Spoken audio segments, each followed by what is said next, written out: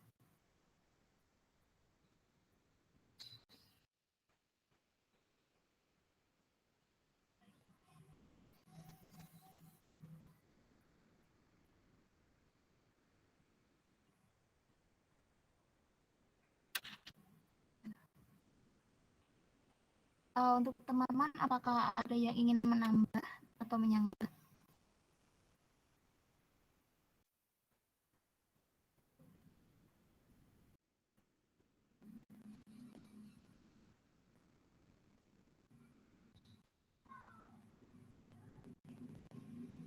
Halo, apakah suara saya masih terdengar?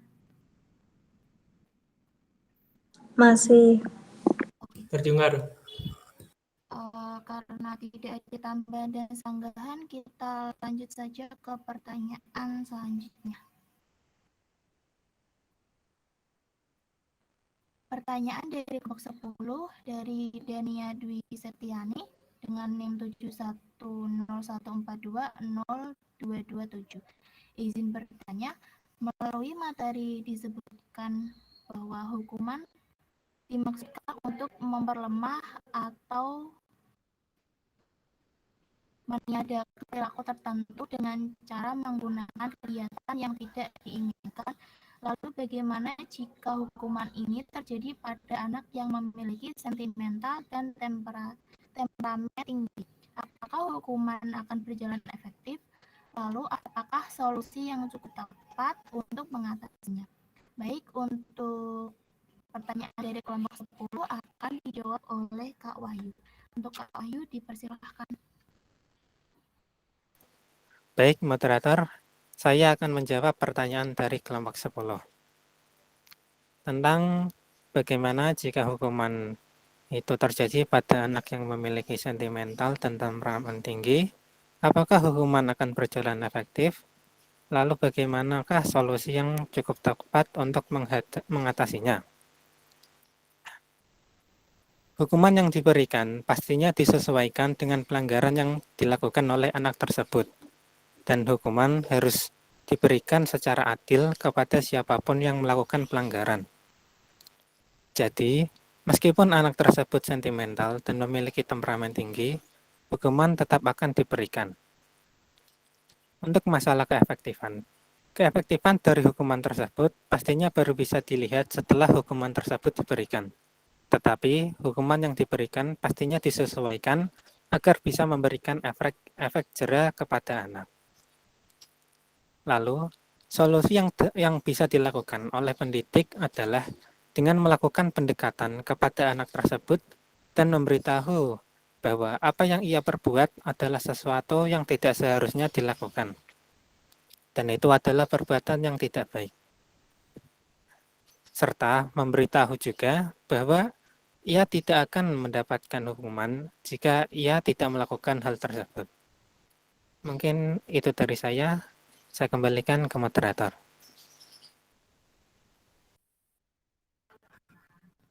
Baik, terima kasih untuk jawabannya Kak Wahyu. Untuk Kak Denia, apakah jawaban dari Kak Wahyu sudah jelas? Halo, ya alhamdulillah jawabannya sudah cukup jelas. Berarti benar banget kalau yang dibilang sama Kak Wahyu ini, kalau sebelum kita memberikan hukuman, kita juga perlu memberikan pemahaman mengenai maksud dan tujuan hukuman ini gitu ya. Soalnya kan terkadang tuh ada tuh siswa yang malah kayak gimana sih, kayak malu ataupun bahkan marah ketika dikasih hukuman, apalagi di depan teman-temannya gitu. Terima kasih kelompok 6. Terima kasih kembali Kak Dania. Baik, karena semua pertanyaan sudah dijawab, untuk teman-teman apakah ada yang ingin mengutarakan pendapat untuk materi pada pagi hari ini?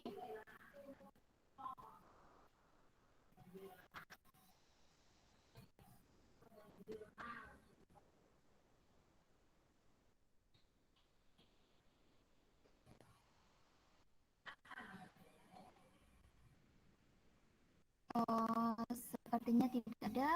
Kita langsung saja ke sesi berikutnya, yaitu sesi kuis.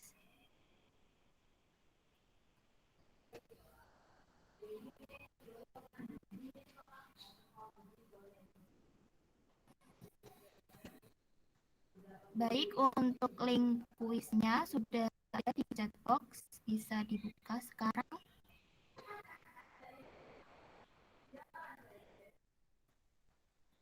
Untuk waktu pengerjaannya, link akan ditutup pada pukul 10:40.